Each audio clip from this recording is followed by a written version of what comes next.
भी हनी सिंह का एक गाना आया तो उसमें जो लाइन आई है वो आपत्तिजनक है करता है। उसको थोड़ा सा भोजपुरी की भावना को समझना चाहिए। आप लोग जान ही रहे होंगे कि हनी सिंह का मैनियक गाना है, उससे बिहार की एक लड़की रागिनी विश्वकर्मा का नाम पूरा ऑल ओवर इंडिया में लोग जान गया, समझ गया कि यार भोजपुरी गाने को लेकर के इतने ज़्यादा रील्स बने कि पूछो ही मत। इससे भोजपुरी का ही नाम थोड़ा मोड़ा उठा और जितना इससे नाम हुआ उतना ही ज़्यादा इससे बदनामी भी हुई। कुछ लोग इसको बदनाम करने की कोशिश में लगे हुए हैं। ऐसे अपनी अश्लीलता, अपने अश्लील गाने के बारे में चर्चा नहीं करेंगे, लेकिन लोगों पे उँगली ज़रूर उठाएँगे। इसमें एक और नाम आ गया है, इनका नाम है मनोज तिवारी का।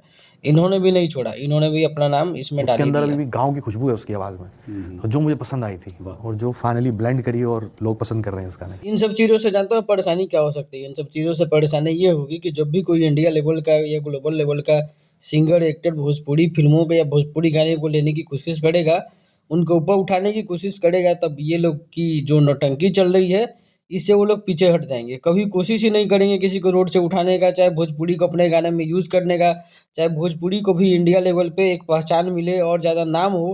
पहचान तो है ही, नाम थोड़ा और हो जाए। ये लोग का नौटंकी चल रहा है खाली, क्या बोलते हैं उसका, कि मेरा भी नाम जुड़ जाए इससे, मेरा भी थोड़ा-सा नाम लोग सर्च कर ले कि मनोज तिवारी ने क्या बोला, फलानवा ने क्या बोला। आप लोग अपनी राय ज़रूर दीजिएगा। मिलते हैं अगले वीडियो में अगले अपडेट के साथ।